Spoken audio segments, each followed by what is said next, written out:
So we're going to be touching on topical stuff like phones in schools. We're live, as usual, on Teachers Talk Radio. You can text, you can call in. Live from Liverpool, this is The Morning Break with Tom Rogers on Teachers Talk Radio. Tune in live on the Podbean app or desktop player. Just head over to www.podbean.com/LSW/TT Radio or search Teachers Talk Radio. Follow the hashtag TT Radio. Good morning, everybody. I hope you are well. We are swinging our way towards the end of what has been a very, very tough year for educators around the world. Not just in the UK, but pretty much everywhere. And John's actually joined us now. John, good morning. How are you? It's great to be here with you. Yeah. Thank you so much for giving up your time to come on to Teachers Talk Radio. Of course. It's awesome. Now, we're going to kind of get on to lots of things, really. We're going to talk about flipped learning, obviously. But beyond that, I want to talk about technology, mobile phones, basically what's in the news at the moment. Before we do that, I noticed on your profile you're a science teacher, John. Are you still teaching in schools at the minute? Yeah. I'm a high school science teacher. I teach physics, chemistry, and geology to an amazing group of kids. Not in the summer now, but yeah, I love teaching. How have you found the last year then? I mean, do you want to talk us through that in terms of how you found that? Because I'm guessing with your bank of resources and things that you've done, I'm guessing the last year suited you a bit more, maybe? Good question. It's been hard. It's been hard on every teacher in the world, and I reached points where I wanted to curl up and cry. That and I thought, is this even working? And I say all this, and Tom, and you're right. I think I had it better than most because flipped learning has suited this so much better. I feel like I've had a leg up over most of other teachers because of the way I've been teaching for so long, but it still was really hard for me. So I don't want to minimize the depth of the struggle that we've all been through because everything was changed. I had all of my lessons on recorded. I'd been able to kind of pivot in many ways much faster than others, but it's just been hard. Yeah, absolutely. Definitely joined the club on that. For me, I was kind of self-employed up until November last year, and then I was self-employed for a few months, but basically I took a job in November, so I've been kind of teaching in a school since November last year, and it's super tough. Like, it has been super tough, and a lot of teachers, just like the ones I'm working with now, I just admire them, a lot for what they've managed to achieve, and keeping going, and the resilience to kind of keep turning up every day and keep being innovative, even in using technologies that they wouldn't normally use, and just like the screen time and everything they've had to deal with. It's been really inspirational to see that from the colleagues I've been working with more recently as well. Absolutely. I 100% agree.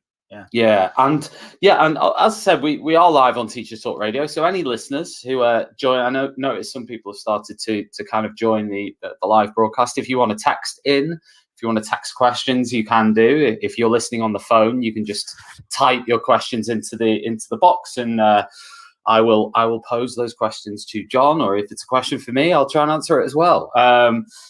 So you can text in, you can also call in. So you just hit the icon at the top if you're listening on your mobile phone, and if you do have a question or if you have a contribution, you can also call in during the show today. And we are Teachers Talk Radio, so if you want to catch up on the show, if you need to drop out after 10 minutes, then you can catch up at ttradio.org and just hit listen back.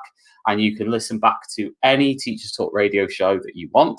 And there's been more than 300 of them so far. I can't believe that. But if you want to, you can easily do that.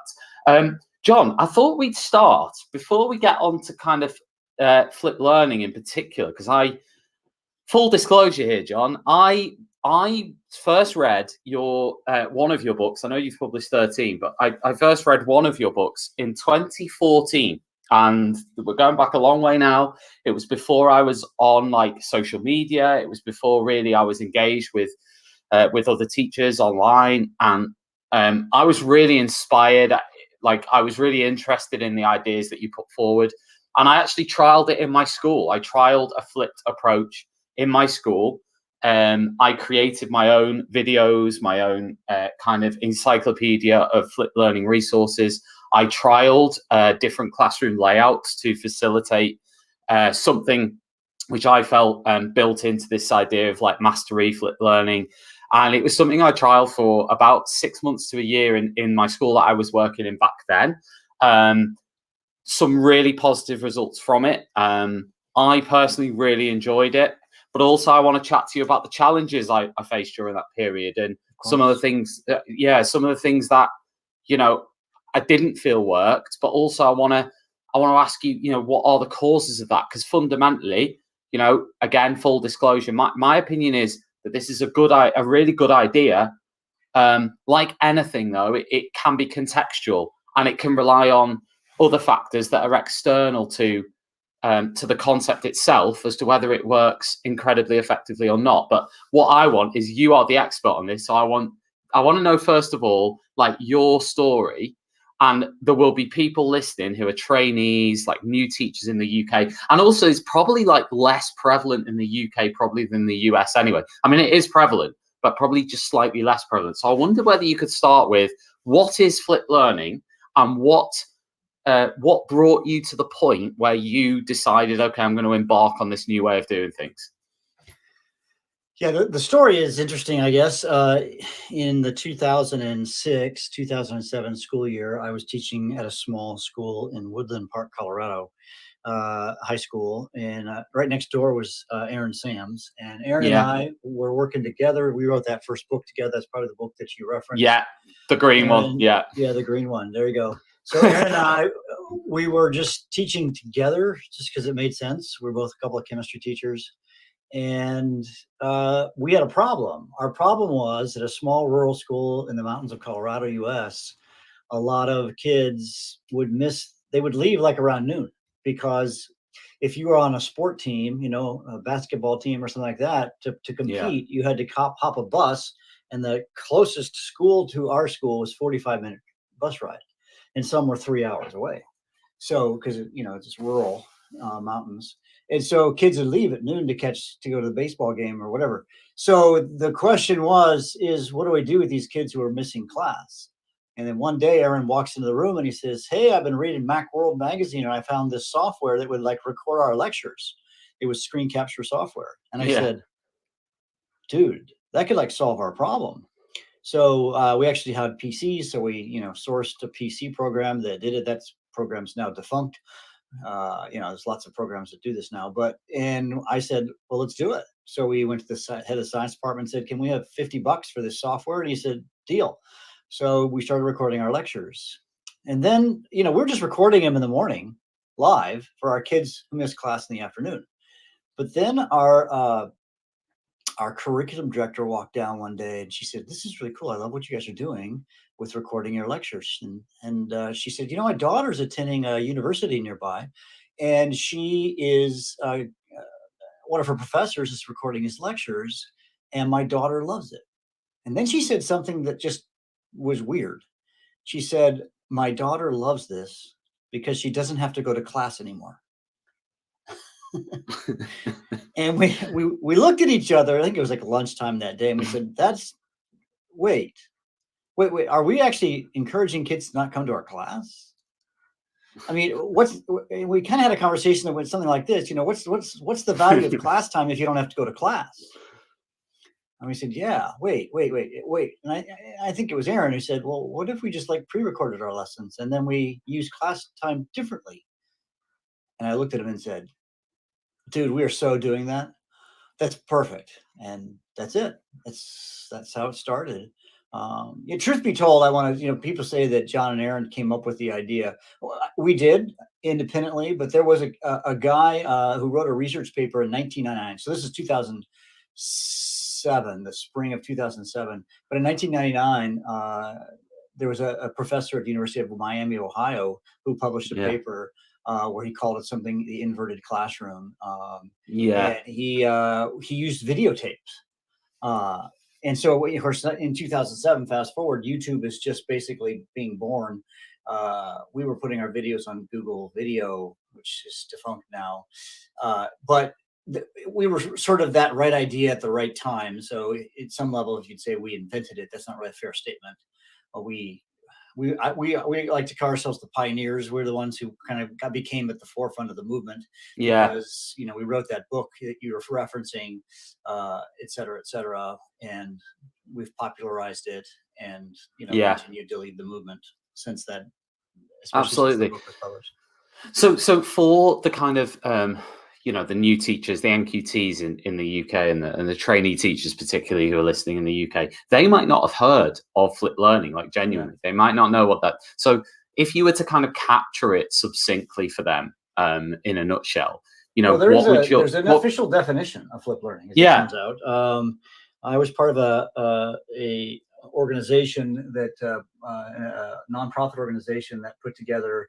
There's 150 people in 49 countries who are experts on flipped learning who put this together. I helped chair the committee, a professor from Harvard and Stanford and First Flip University in Turkey. And anyways, some big names, some people much smarter than me.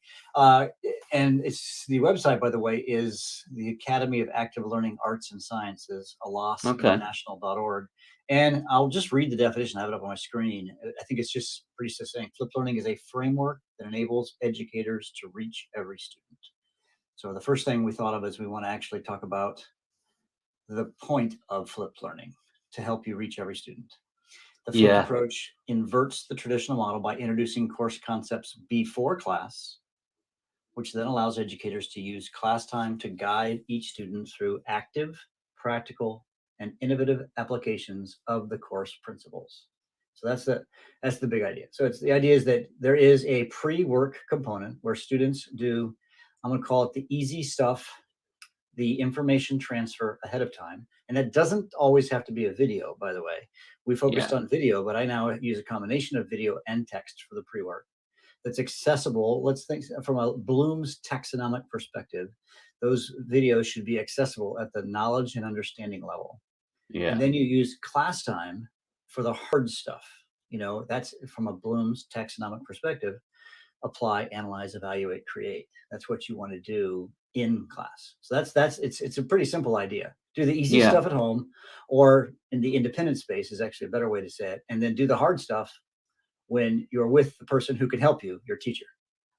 Absolutely. Now, commonly, the common response to that I've seen on Twitter and on Facebook is, well, isn't that just like homework from, since 1883 or whatever? Is that homework? What's different from just the concept of homework? Have you seen that? There's a homework piece. There's a homework piece in some cases. There's some teachers who flip without homework. We can talk about that later, but homework, but it's changing what the homework is. I mean, it's because what I normally did. So if you go back, my first 19 years teaching, I lectured in class and I taught them, how to balance a chemical equation. And I sent them home to practice balancing chemical equations. But the problem is that's the harder stuff when they're alone trying to figure out how to do this. It's much easier for me to stand up and just tell them how to do stuff. But then when they get home, they got no one there to help them when they're stuck on how to do something. So it actually flips the homework paradigm around.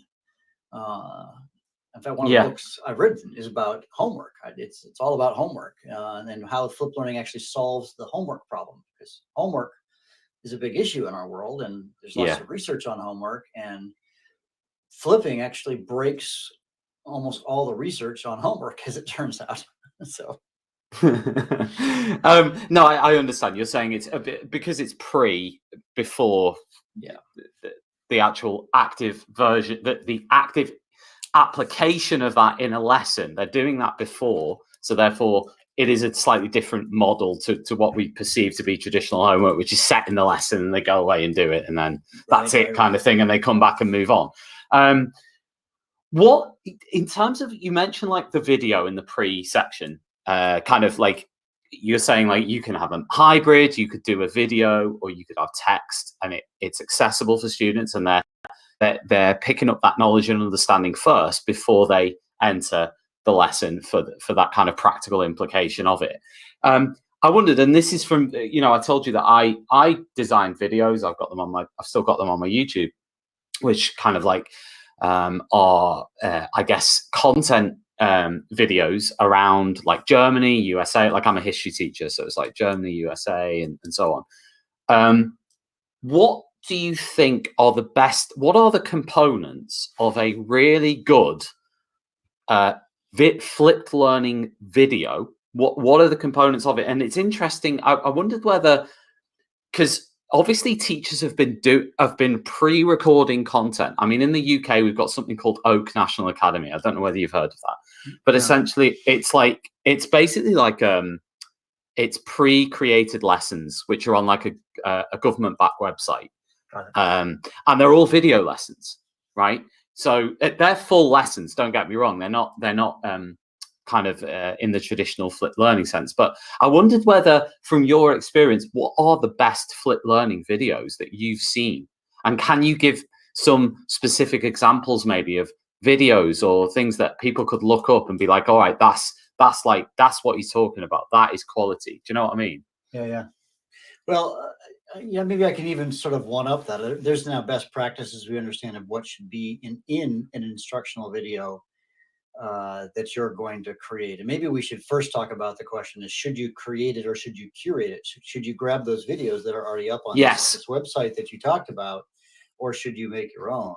And my general feeling, this creation curation question, this hasn't been 100% researched. So anybody out there who's a researcher, this is sort of a need to research this. But I believe the answer is it should mostly be the teacher if you're going to create a video, because I fundamentally believe that there's two ingredients that make good teaching good.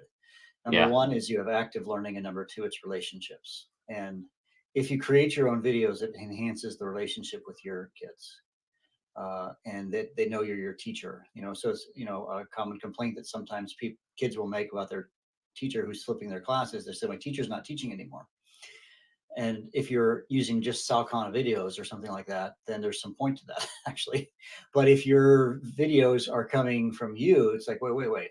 I had a student when I first started teaching again. So I took kind of a break from teaching so I could travel around the world. I was in the UK many times, teaching teachers how to do flipped learning. But now that I'm back in the classroom, he said, Mr. Bergman, thank you. You really put a lot of work into this class, and I think what he's referring to is that he said, man, you created all these videos for us. And, you're always sort of in my face, And so I think you should create your own videos if possible. Now, I say that, and I don't make all my own videos. There are times when I do curate videos. Towards the end of the year, I had a unit in my physics class, and there were some just great videos of some electricity stuff on the internet. And so I'm not 100% make my own videos, but it's 85%, or something like that. So don't. So hear me right carefully, and if you're just incapable of making a video for reasons of time or whatever, it's okay to do it that way. So anyway, absolutely. So I think that's an important question to deal when talk about the videos. But in terms of what should be quality in a video, I actually have a list up on my screen. It's actually an excerpt from a new book I'm working on right now. Oh, cool. And the video should contain the point of the video. So you have one topic per video, and then make sure you're very super crazy clear at the beginning that the point of this video is to teach you about the reasons for World War II starting. I don't know, whatever it is, the main topic of your video, you want to make sure that that's like crazy clear. So these are just so that'd be one. Another tip is to keep them short. So if you've got one topic per video, nothing. Kind of a rule of thumb that I've used is take the age of your student, and that's the maximum number of minutes that you should have your video be, and never, ever, ever over 15 minutes. So if you've got a 10-year-old kid, nothing longer than 10 minutes. If you have a 5-year-old student, and I teach high school students, so my students are between 16 and 18 years old. And I would say my videos average 7 to 12 minutes, probably. Yeah.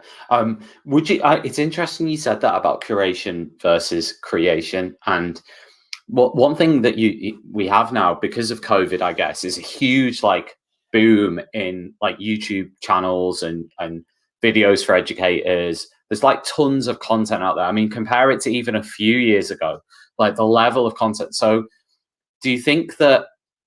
I mean, I actually believe that, and I agree with you. I think that when the teacher themselves create something, because of their relationship with that class, there's more chance that the students, if they have that relationship with that teacher, will want to engage with the content properly, if rather than just, well, I found this video, watch it kind of thing before the next lesson. But I guess the problem with that obviously then is time, isn't it?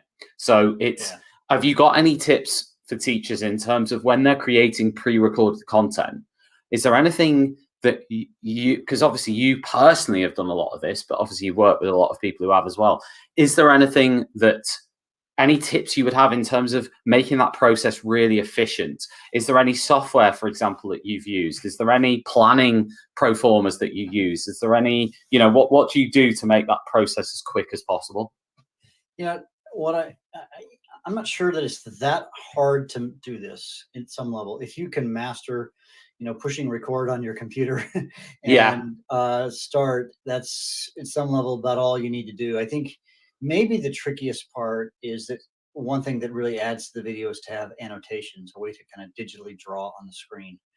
And there's literally some skills. I use a Wacom tablet when I make my videos. Yeah. And the thing that's weird about a Wacom tablet is that you're looking at your screen while you're writing on your tablet. Where we normally write, we look at the paper when we're writing on the paper. So there's kind of just a hand-eye coordination thing that takes some time.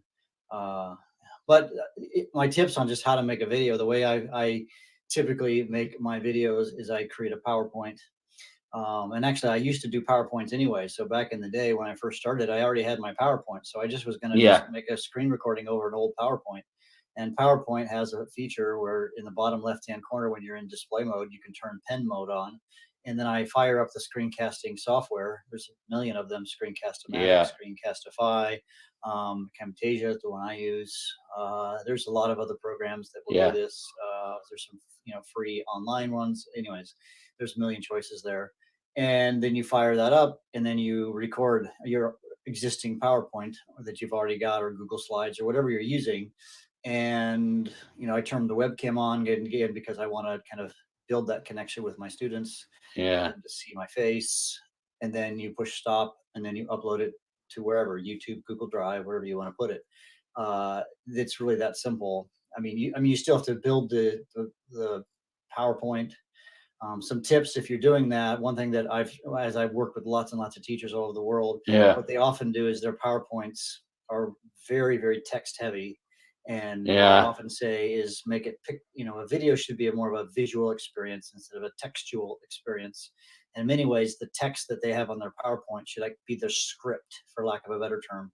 And then I was working with a teacher who was teaching about the Industrial Revolution and child labor and all that kind of stuff. And I said, all right, dude, all the lots and lots of words on this. And I said, I want a picture of what child labor looks like on this slide. And then I want you to use this text as your script.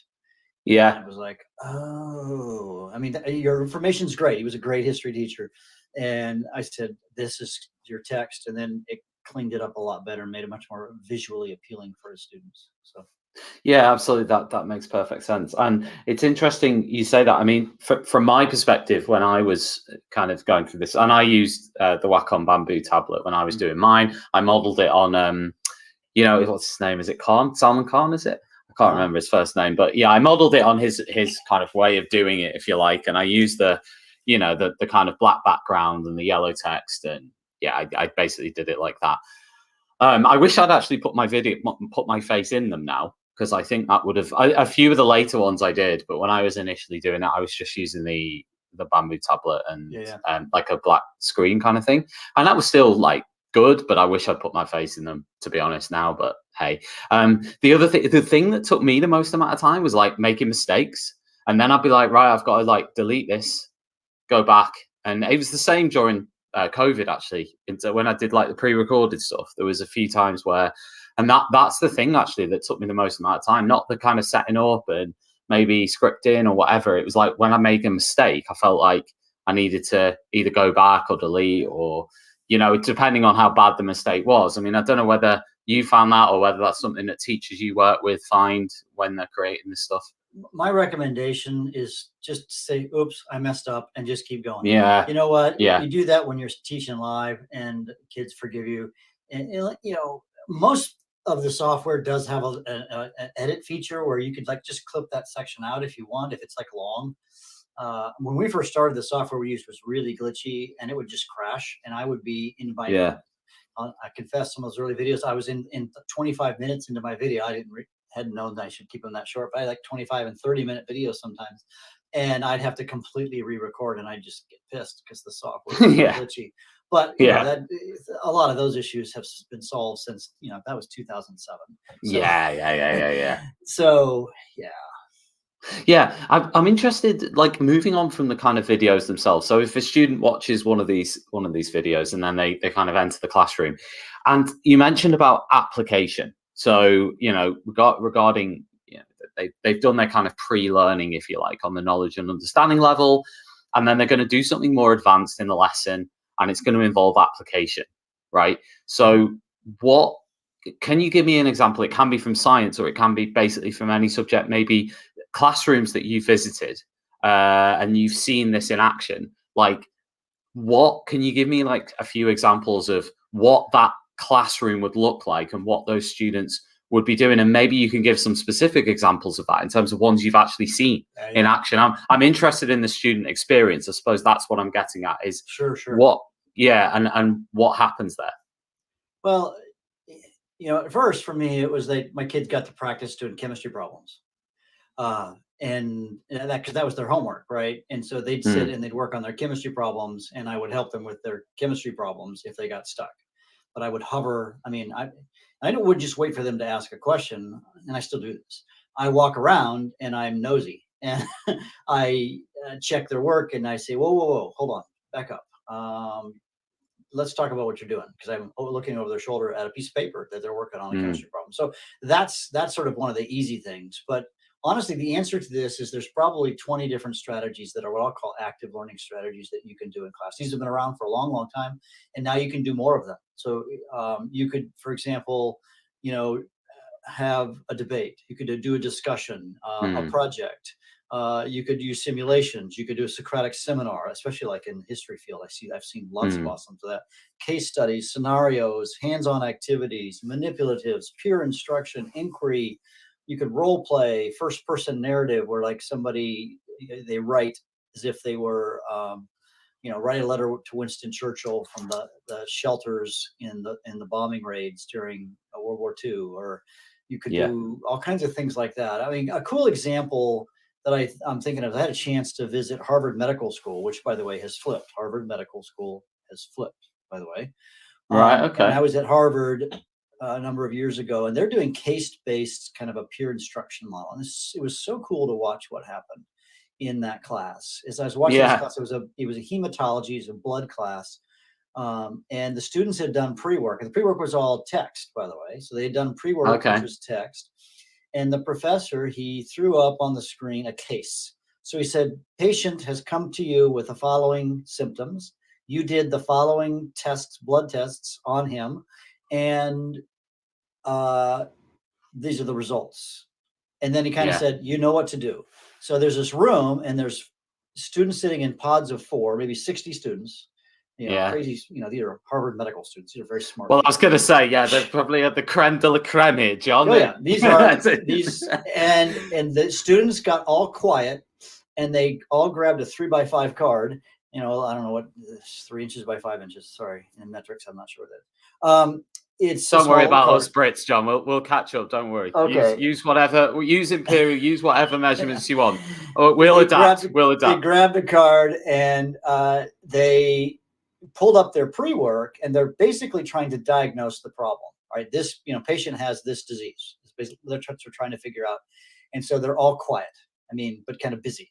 They're pulling up their PDFs from the pre-work from the night before, and I'm just kind of walking around the room. And then the professor says, basically like round two.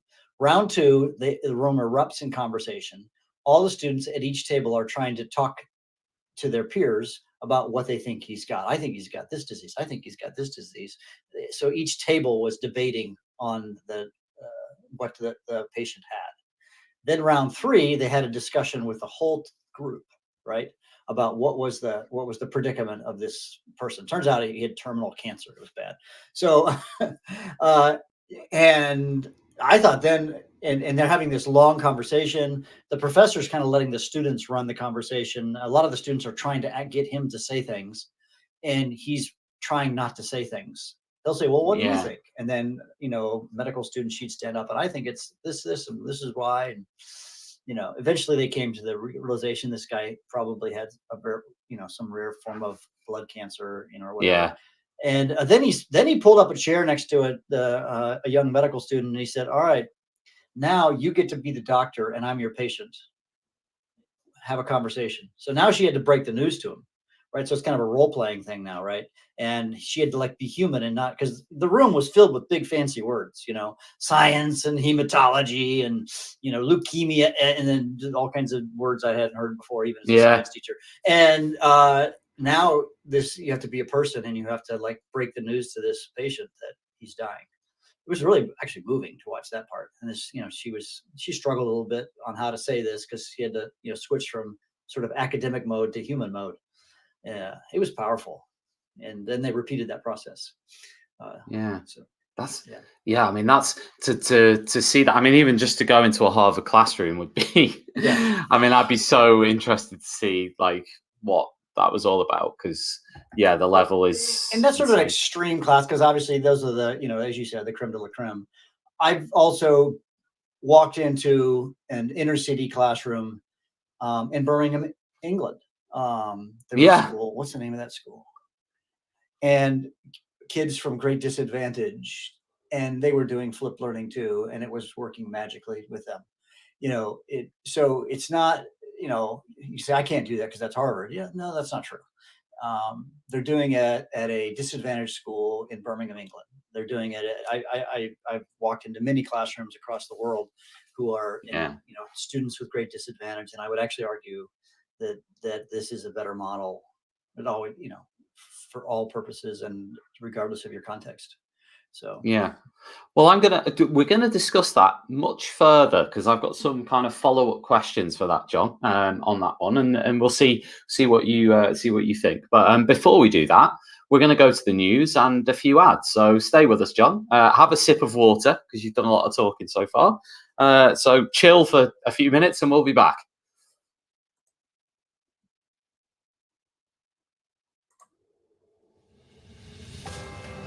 This is Teachers Talk Radio, and this is Teachers Talk Radio News.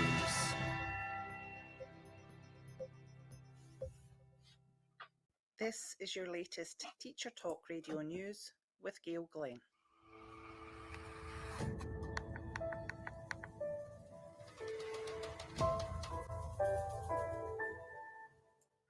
Some councils in England are awarding grants of up to £150 to put towards the cost of a school uniform to parents and guardians who are struggling financially. The amount awarded does vary between local authorities, meaning that people in different parts of the country may receive varying amounts. Children who live in North Lincolnshire are eligible for the grants if they meet the free school meals eligibility criteria. A statement on northlinks.gov.uk reads, "Only one grant, currently £20, is paid when the child is at primary school, and one grant, currently £30, when they are at secondary school." The grant is not available everywhere, as even though the help falls under the Education Act 1990, It isn't a statutory right in England, and there are separate systems in place for Scotland, Northern Ireland, and Wales.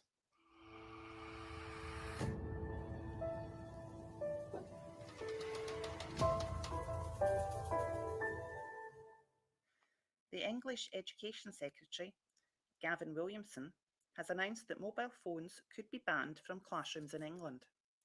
Mr. Williamson has stated that mobile phones are not just distracting, but when misused or overused, they can have a damaging effect on pupils' mental health and well-being. He said, "I want to put an end to this, making the school day mobile-free." Some school leaders believe that there is a role for mobile phones to be used in the classroom as a learning tool, but ministers disagree, believing that removing phones from schools would increase pupil attainment and help address issues such as pupils engaging in sexting. Dr. Amanda Gummer, child development expert and founder of the Good Play Guide, said most schools I know have very strict controls over when mobile phones can and can't be used. And I think schools should be empowered to manage that according to their ethos and community. I think there should be a difference between ages. I have no problem with banning phones in primary schools, but my general philosophy is that you should only ban the things you absolutely have to, because it just sends them underground and it becomes a taboo thing.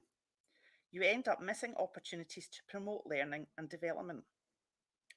Children need to learn how to use mobile phones responsibly, and schools have a role to play in teaching them how to do this, she said, adding that most schools are adept at managing child behaviour around phones.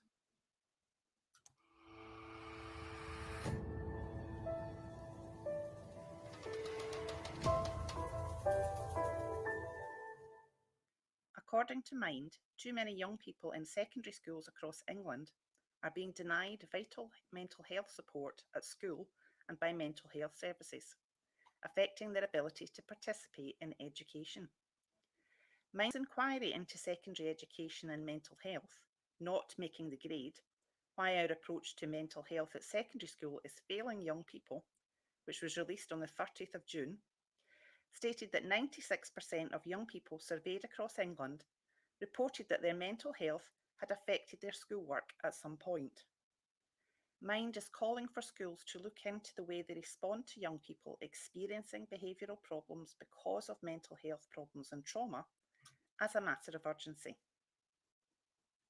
This has been your daily education news briefing.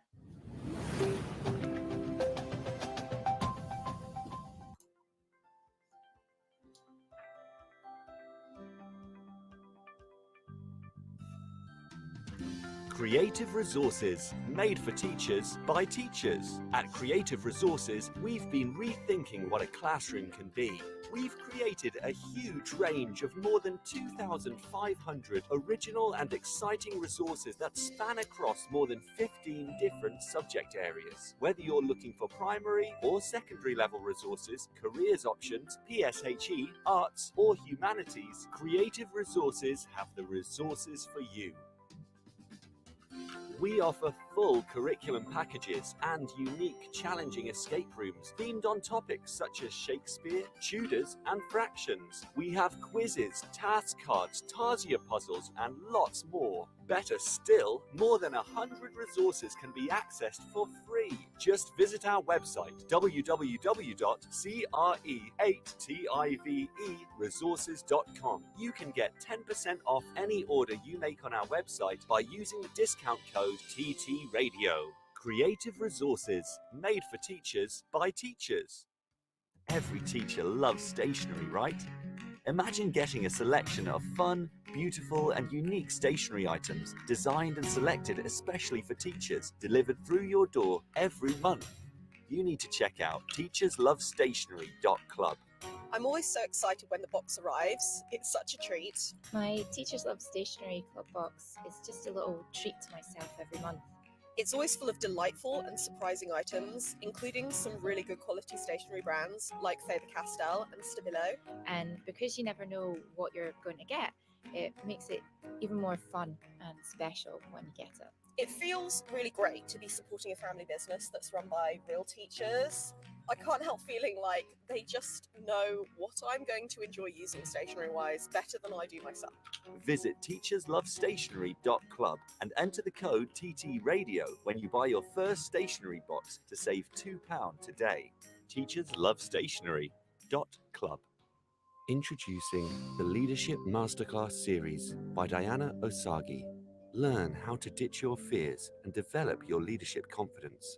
How to deal with difficult colleagues. How to thrive when you lead in a challenging environment. And how to get colleagues to buy into your vision. Join Diana for her online leadership masterclasses starting on the 10th of July and running all the way through the summer. These sessions are the perfect way to prepare and refresh for the next academic year and beyond. Book your place at courageousleadership.co.uk/events now. The first 50 leaders to sign up get an additional free mini coaching session with Diana herself. Don't miss this. Courageous Leadership Masterclasses at courageousleadership.co.uk/events. Live from Liverpool, this is The Morning Break with Tom Rogers on Teachers Talk Radio. Good morning to everybody just joining us this morning on the morning break on Teachers Talk Radio. So far, I've been chatting to John Bergman, who's very kindly stayed with us to discuss flipped learning and the concept, the idea behind it, how it all started. And in a minute, we're going to move on to application in the classroom and thinking about classroom management, thinking about accountability for students involved in it. Carry on listening. From Liverpool, this is The Morning Break with Tom Rogers on Teachers Talk Radio. Tune in live on the Podbean app or desktop player. Just head over to www.podbean.com/LSW/TT Radio or search Teachers Talk Radio. Follow the hashtag TT Radio. Hello, everybody. And maybe, hello to John. John, are you still with us? I sure am. Oh, that's good news. I thought you may have just gone. Yeah, I mean, would have been my fault if you had off. But anyway, I've really enjoyed the chat so far. And just before the news, we were talking about kind of these kids in Harvard. I say kids, like young adults, really, in Harvard, who were engaging in this flipped learning approach. They were in Harvard. They did their pre-reading before the seminar. They came to the seminar. They were in groups of 4. They were set a task, and then they were able to kind of work on some applications around that and actually do some things that were they had more time to do the things that they wanted to do. So with that in mind, what do you think? Because you mentioned you went to Birmingham, England. You mentioned that you went there and you saw this in action in a classroom that was quite different to Harvard, right? Yeah. Mm-hmm. So my question is, what does a teacher do when the students haven't done it? So, they turn up for the lesson. They've created the video in advance. They've asked the students to watch it. They might have asked the students to, to make notes on it or whatever. And then when you get to the lesson, half of them say haven't done it, maybe more actually. So what do you kind of do about that as a teacher, and what advice would you give on that one? Well, the answer is a lot of things. It kind of came to me. I'm an avid cyclist, and I was reading an article about actually British cycling. I don't know, back kind of in the Lance Armstrong era, British cycling wasn't very good. No offense, right? And how dare you? Yeah, they weren't. But then you guys got a coach. I'm trying to remember his name. Braceford. Yeah. So he talked about this principle, and I might butcher the exact name, but incremental improvement. And what he would do is he said, if I could, change the wheel, I'll get 1% improvement. If I, change the diet, I'll get 2% improvement. So I think the answer to your question is that there's probably 8 or 9 strategies that's going to get, let's say you started with 50% who are doing the work, and you do the one thing, you're going to get, 55%. And then you do another thing, you're going to get to 64%. And then, and eventually you get most of the students. So I'm going to just like list off a bunch of things that you can do. And each of them is going to get you a little bit more students. And ones we've already talked about, make your own videos. I have a teacher in the US who teaches struggling students, middle years. So, age 12 and 13, 14 years old. And he used to get 60% when he used other people's videos. And when he used his own, he says, I finally got to 100% because they realized I was talking to them, that relationship piece. So that's one thing that will get you more students watching your videos. Number two, I would say hold them accountable. So there's lots of software out there now that tracks who watches it. And if they don't watch it, then there's a consequence. Yeah. True. One class I walked, another middle year class, when I was in those years where I was doing the consulting, I walked into this dude's class, and he had 30 students in the room, year 6 and math class. And he said, all right, he kind of broke his kids into 3 groups. Group number 1 had done all the work. Actually, let me back up. They watched the video, and then they took a 5-question quiz at the end of watching the video. That's what they did the night before. And he said, all right, you students, you can begin working on the assignment. He called up 70% of his students, so like 70%. He then called up, he called out like 6 kids and said, you guys know what to do. And he kind of gave them the evil eye. What he'd done is he knew who didn't watch the video because the video software had tracked if they'd watched it. Right. And then the third group, he did a tutorial session because they did watch the video, but on the quiz, the 5-question quiz, they got less than 3 right. And then he did a tutorial at the blackboard, and then he went back up. And so the kids are actually, the kids who hadn't done the work, they pulled out a device, set of headphones, and they watched the video. So actually, I think that was like 3 kids. There was 3 or 4 kids in this group of 30. So he had 10, let's say 15% of his students who hadn't done the work, but he gave them time in class, but now they're behind.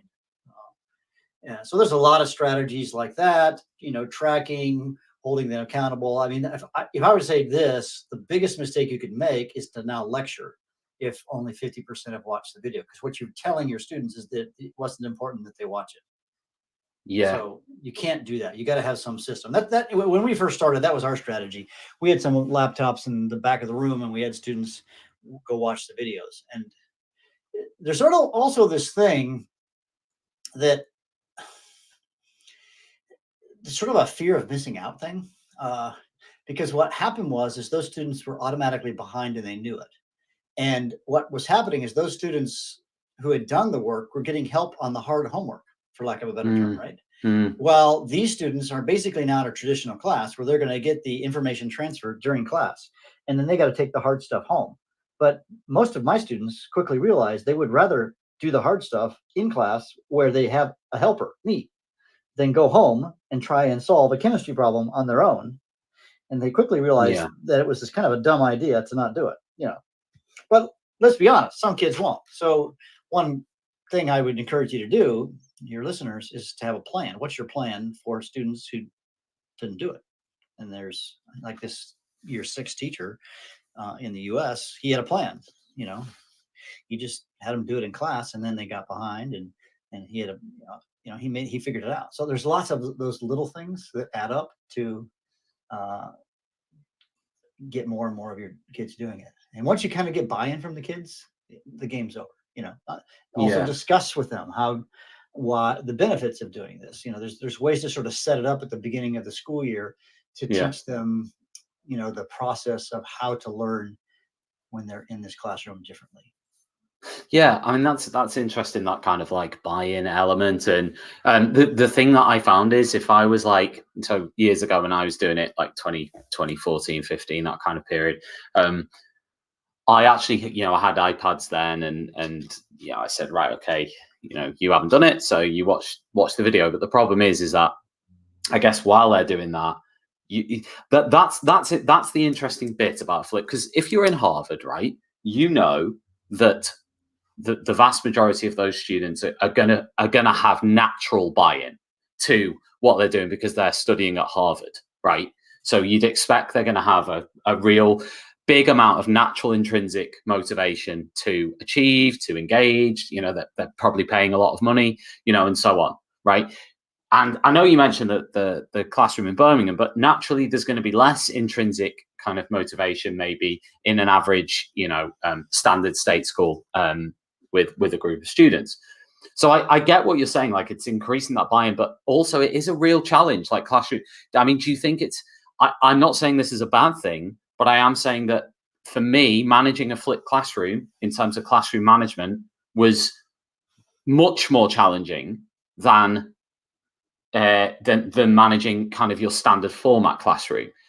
More because I guess the kind of traditional like direct instruction in classrooms and kind of chalk and talk methodologies, I mentioned this actually to Guy Claxton, who's kind of like, I don't know if you've heard of him, but he's like a learning, God, should we call him a learning guru? He's like a learning scientist. Let's call him that. And Sure. And basically I had a debate with him about like the easiest pedagogies for teaching. So what I mean by that is, like, if you're a teacher, like you have them all sat in rows and you are delivering a kind of lecture style, basically what you would deliver in a flipped learning video, you're delivering in the classroom.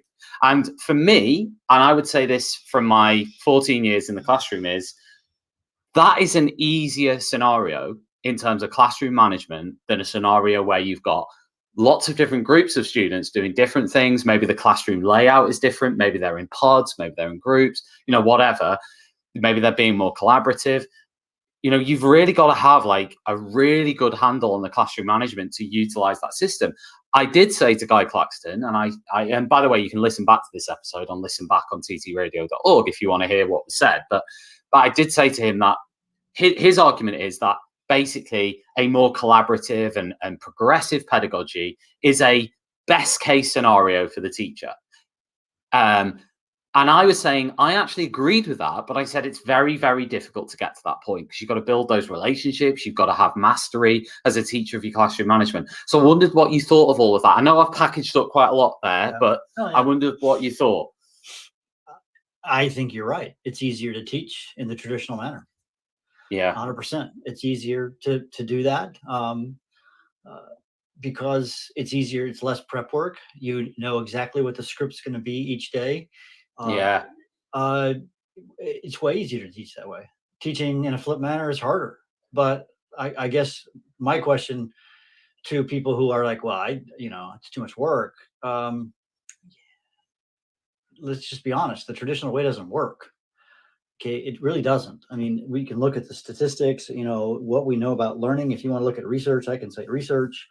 Here's my summary of educational research this is probably an oversimplification, but I think it's pretty close. I've actually asked researchers about this. I'm a simplifier.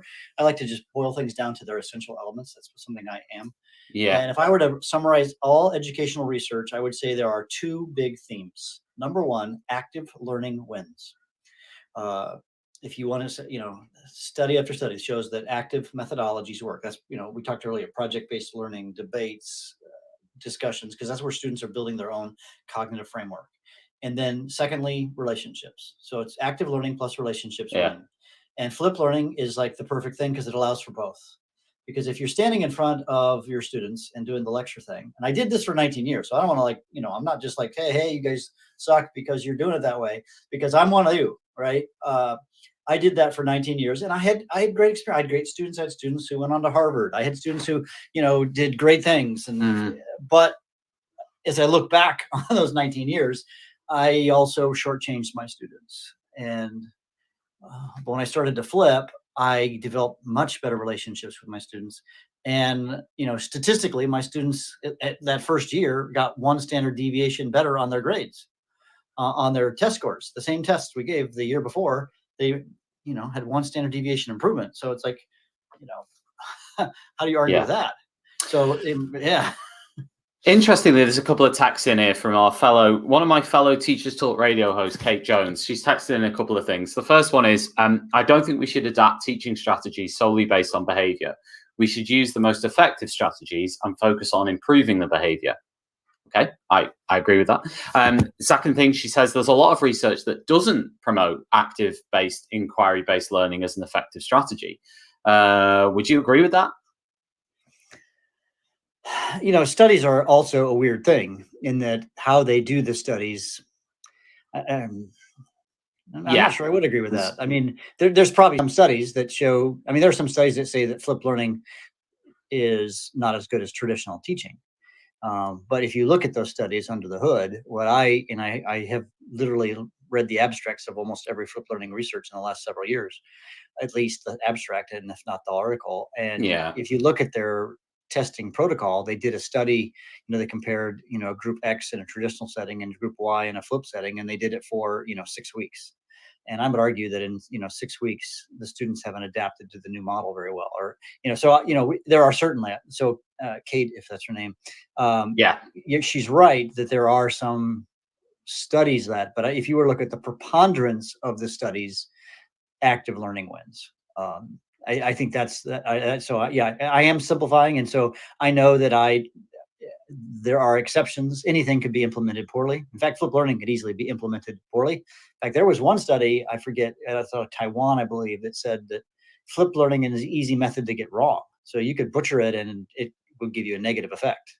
And I've seen it done wrong or poorly, and but any strategy. I think that was that could happen poorly. I think that was my. Yeah, and I think that was my. I think my point to Guy Claxton and Kate is texting saying yes, implementation is key. I think my point was that that the implementation of direct instruction is easier. Is for example, and Kate mentioned this, an effective strategy for novice teachers. Direct instruction is maybe easier for a new teacher or a novice teacher to embed within their pedagogy than that.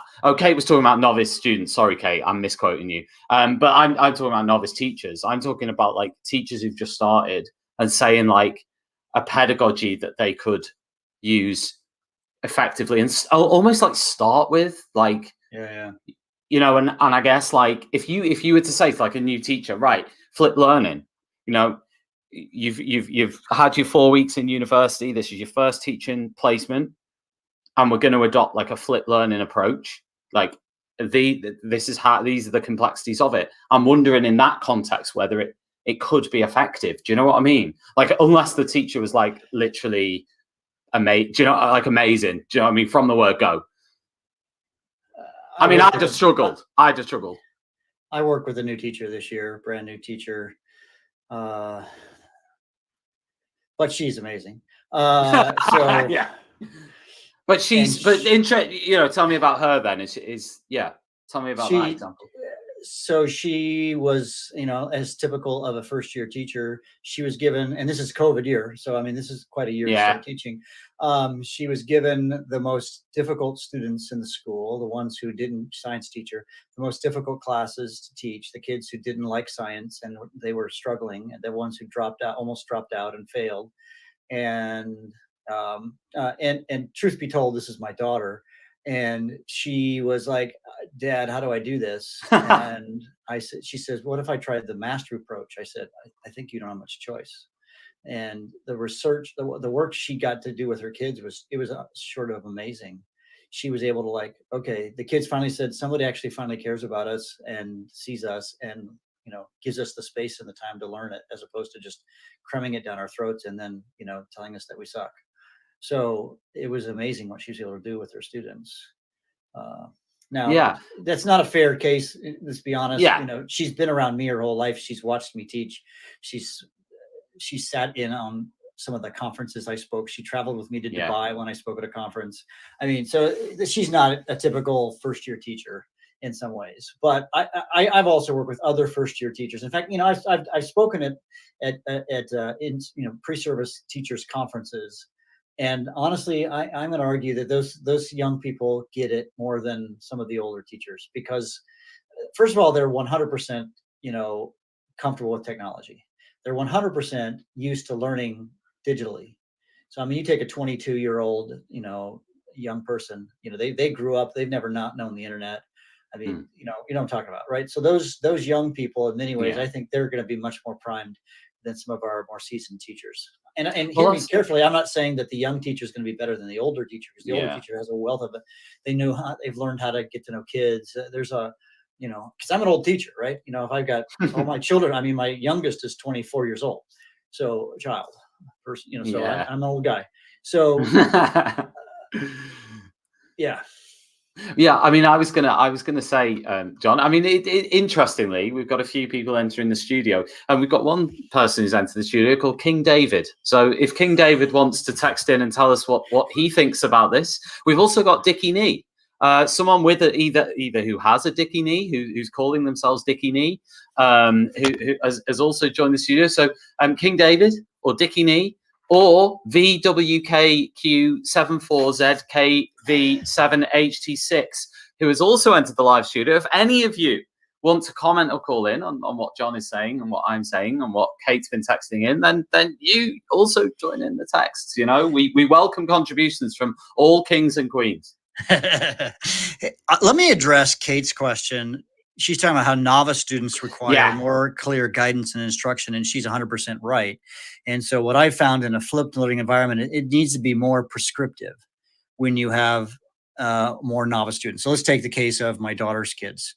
So she would make these videos, biology videos, and one thing I work with her on is she's had to develop a very specific way that the student interacted with the video text or the video through text. So she designed graphic organizers that were very kind of prescriptive.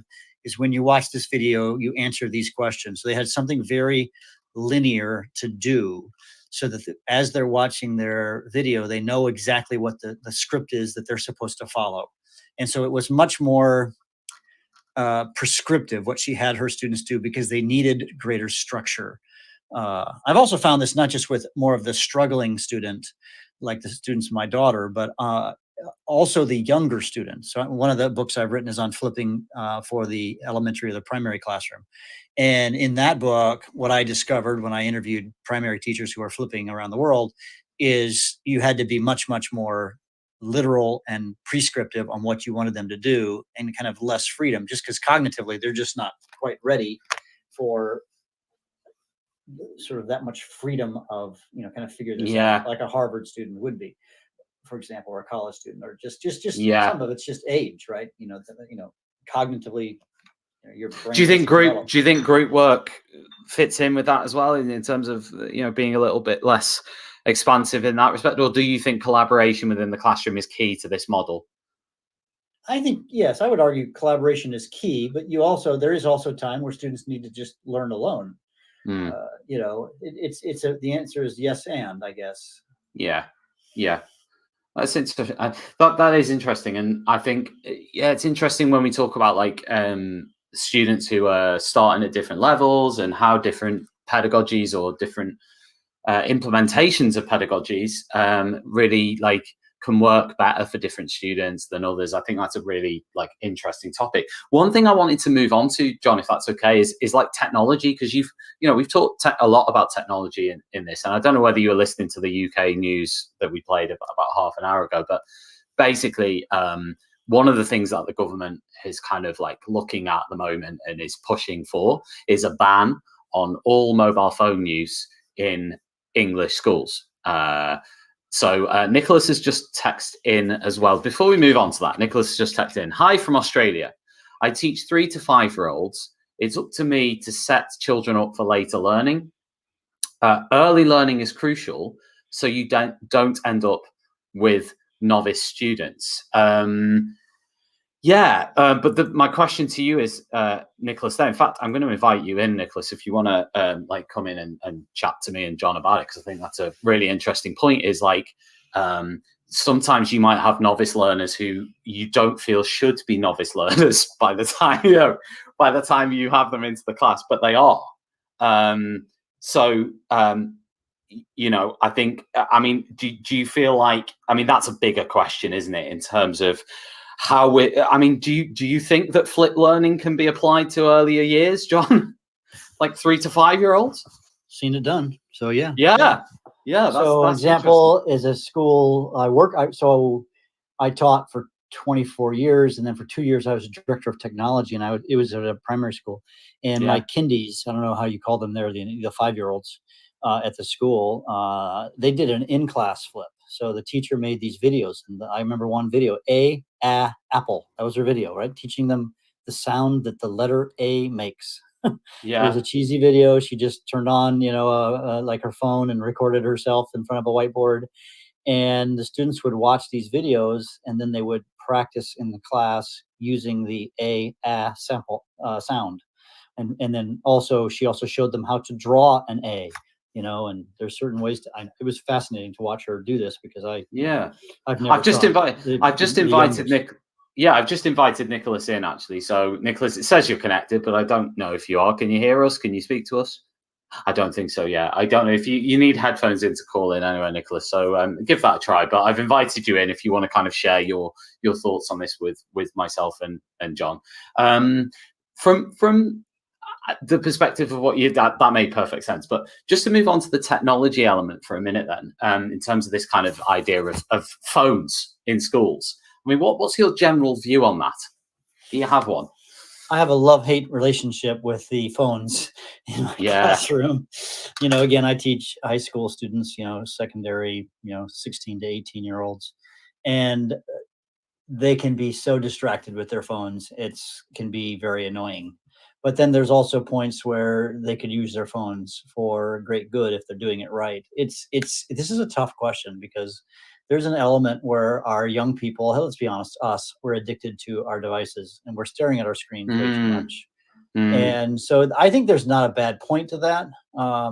But in my class, I make sure that they're responsibly using their phones as much as possible. Does that always happen that they're responsible? Of course not. And I'm actually teaching. So to be clear, you're within your classroom as a science teacher now, and presumably before, you when you were teaching previous to consulting as well, are you saying that in your classroom you're saying they can have phones, but you're kind of monitoring their use, or is that what? Yes.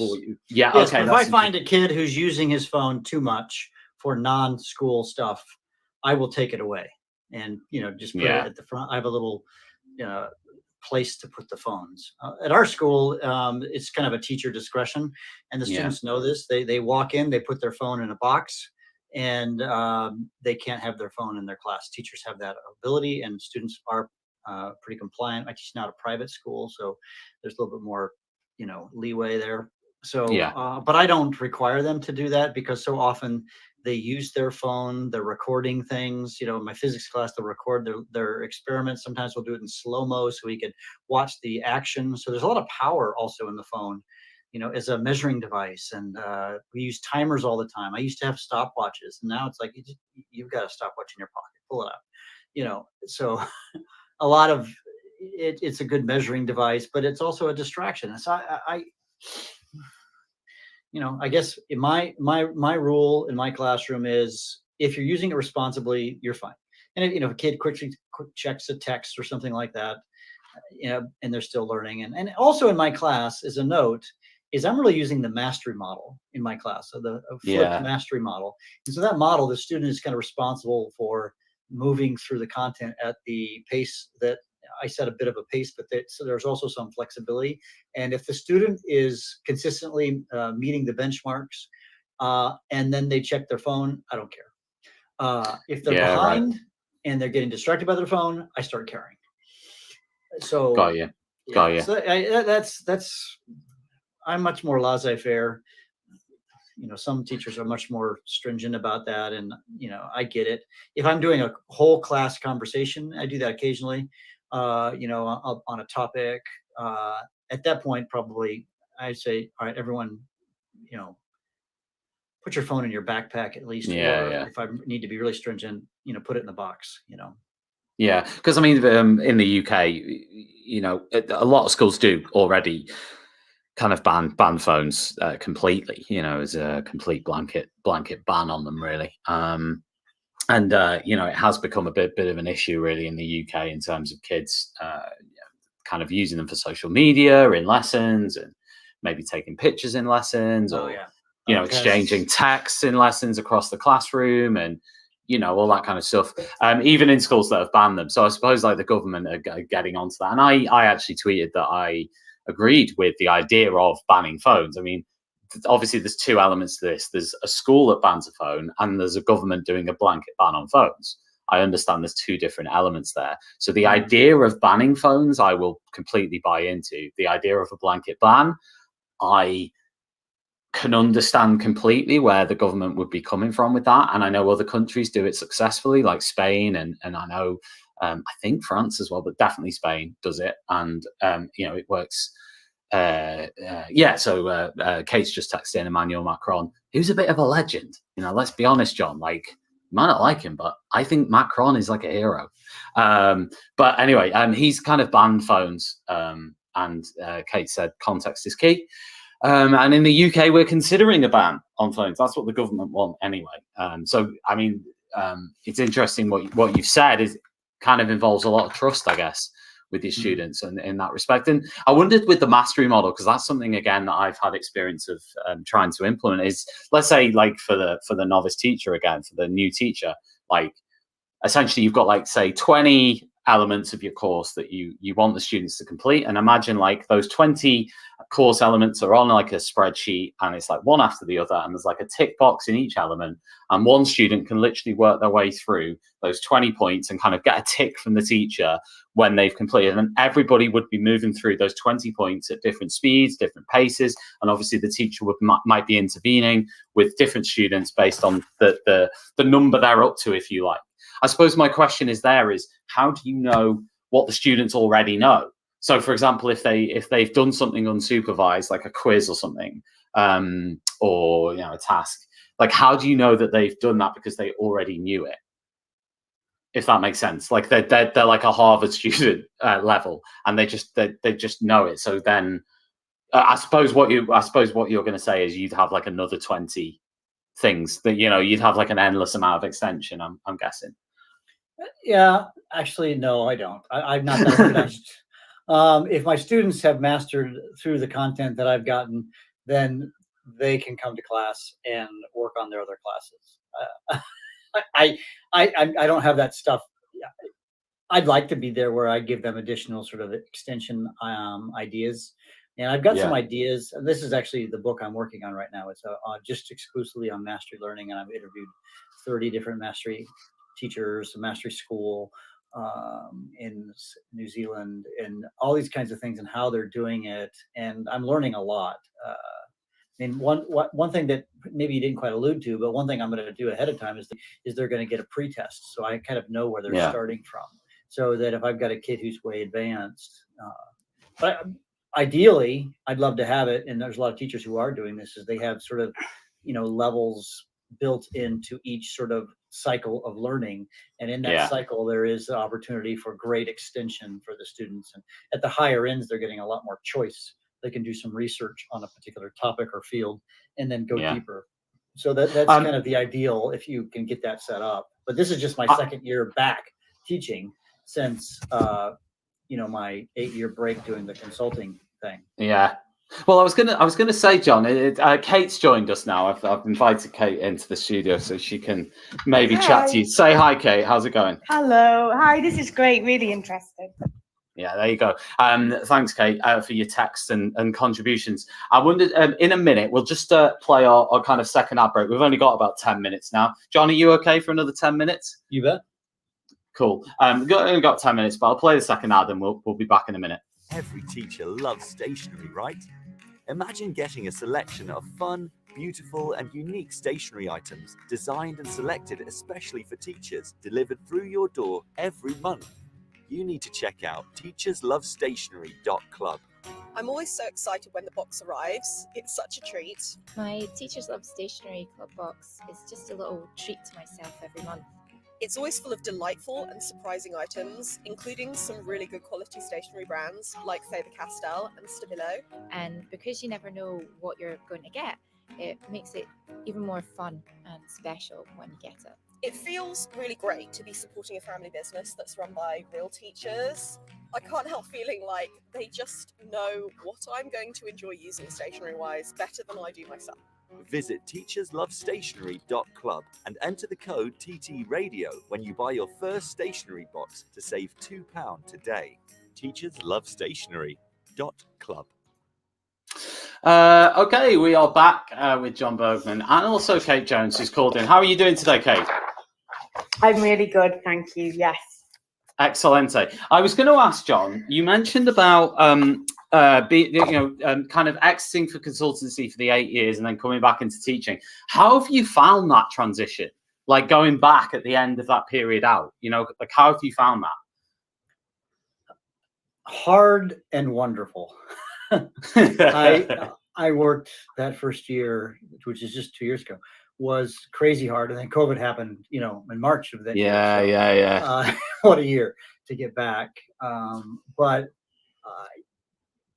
I fell in love with the kids again and reconnected with my why and why I do what I do, and just to be around teenagers and the energy and the optimism. I feel like I'm the luckiest man alive that I get to do this again. Aww. And I love these kids. They're just amazing. I'm at an amazing school. I don't know. Yeah. Do you think that's key in kind of feeling that way, that you mentioned it's an amazing school? I mean, how much do you think that impacts on the way you feel about the students? I know that's a slightly weird question, but do you think if you're happy within the school community, that makes a big difference to how you feel about the students? Or yeah, and I also know that I'm in a weird place. When I was being interviewed, I said I know I'm kind of a weird hire. I'm an old guy, but I've got this sort of weird sort of edgy celebrity thing going on, and I got to pick the school at some level because this is a school that had hired me to consult with them. So I knew ahead of time, because when I decided I wanted to go back into teaching, I thought, of all the schools I visited, which one was I most impressed with in terms of leadership, vision, and this was one of the schools at the top of that list. And so I know a lot of people are in a school that isn't awesome. Another teacher that I worked with this year, I encouraged her to leave.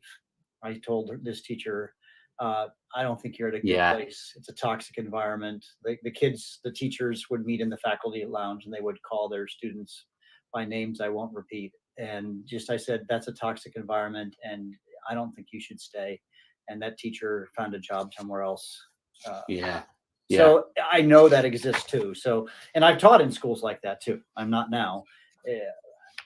And there's a lot of reasons those things happen. It's all about leadership in my mind. Yeah. Kate, I wondered whether you had any questions for John while you're joining us in terms of anything we've discussed so far. Yeah, and I'm sorry if I missed the first bit because I was teaching, but I'm finished for the day now. But the thing that I think is really interesting, and I am a big advocate for using technology, and I've written about this, and John, I've followed you for years, and it's great everything that you do. And I think teacher confidence plays a massive role in this. As you've said about younger teachers and the CPD, and then there's things that are outside of our control in terms of what access to technology students have or that teachers have. So I think if you're going to do flipped learning, then you've really got to go for it. You've got to invest in the CPD. You've got to support teachers with all aspects of it. You've got to link the technology with the pedagogy. For example, there's one thing asking students to go away and watch something, but that follow-up task, you've got to think carefully about the question design as well. To not just check that they've listened and paid attention, but have they actually understood? And then later, can they remember it from their long-term memory as well?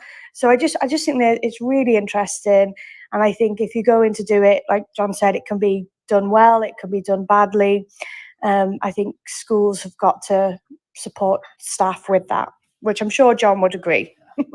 Yeah, absolutely. You've got to get training on how to do this well, and it's easy. Like I said earlier, it's easy method to get wrong. There's now a list at that same website that had the definition. They've identified the top strategies in flipped learning that work. What was that website, John? I missed that. The Academy of Active Learning Arts and Sciences. It's AALAS international.org. Okay. So that's the website, and there's a list of the global standards of flipped learning that, again, were sourced by 150 in 49 countries, something, whatever, some big number of people. And yeah, we know what makes a good flipped learning class work.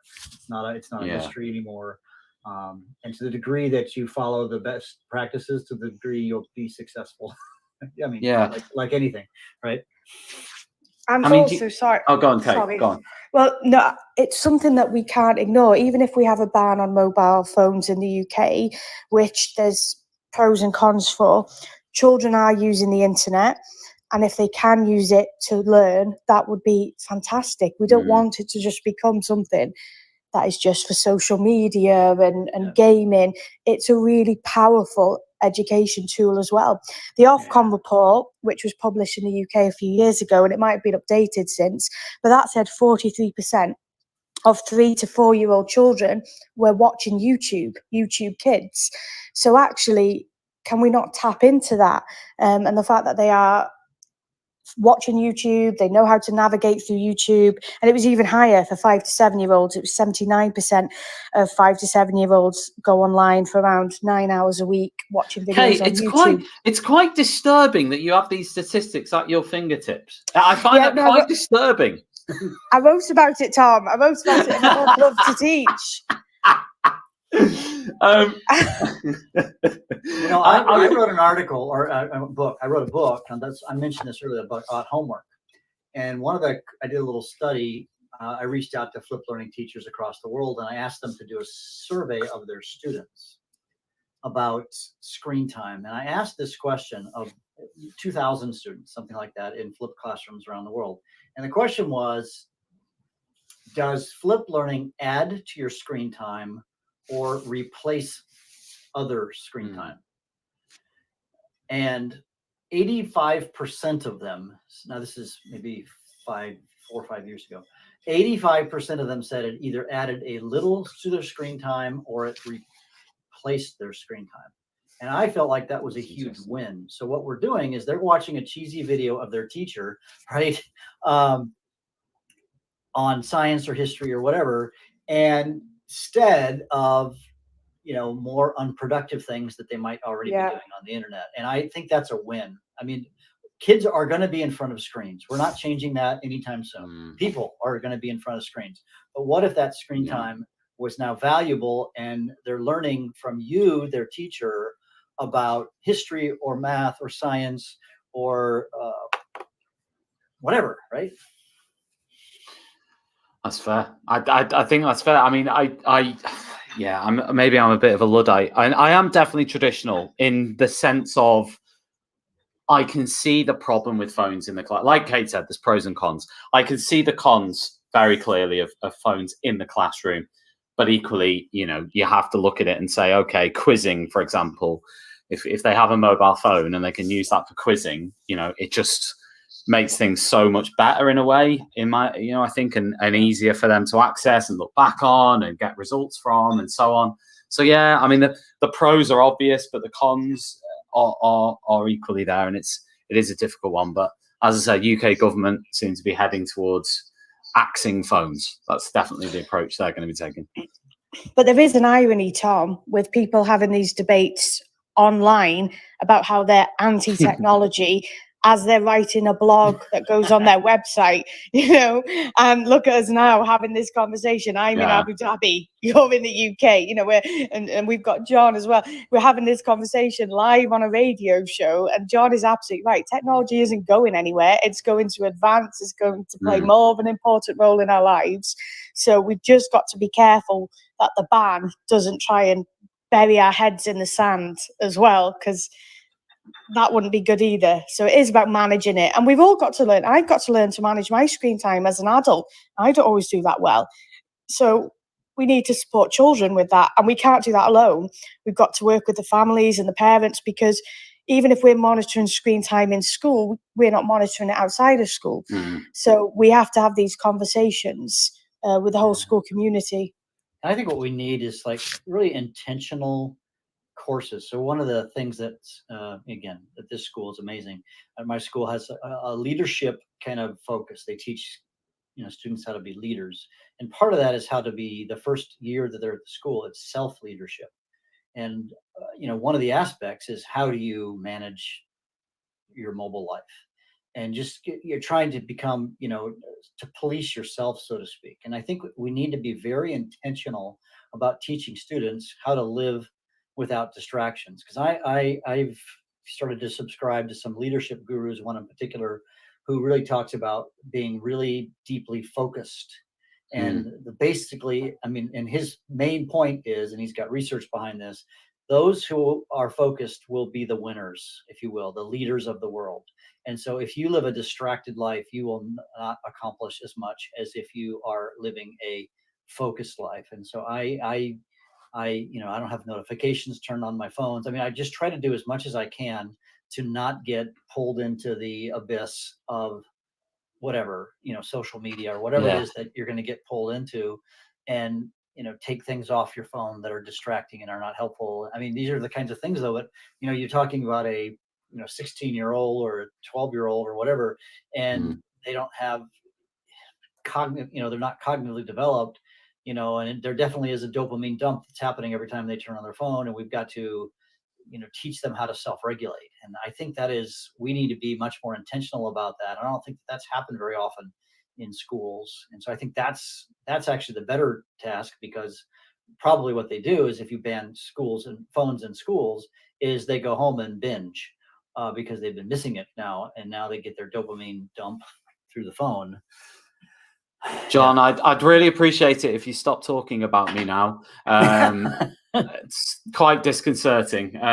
But yes, I totally buy into that idea. But I also think it's just so easy to get distracted these days. It's an incredible challenge, really, moving forward. Absolutely. I struggle with it as well. It's saturation, isn't it? Saturation. As I'm writing this book, I've got to turn almost emails closed. I have to just sit and focus, and I don't always do that great on that. Well, Kate, you're good at this. I've said this to you before, because Kate writes books, and you're good at shutting everything and getting down to something and doing it, aren't you?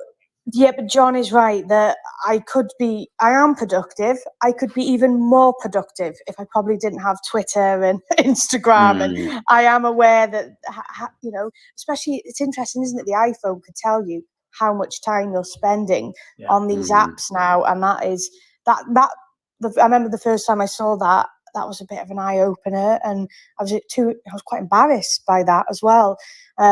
So it is definitely something that we're now dealing with that we didn't used to have to deal with. So I am still productive, and I will put my phone off or on airplane mode or off notifications. But the challenge is real as an adult. The constant distraction with the phone, it's a big problem. But again, we can't ignore that. We need to help children to try and manage and control that. Yeah, absolutely. I think that's, unfortunately, we've run out of time. John, thank you so much for today. I've absolutely loved talking to you. It's been amazing.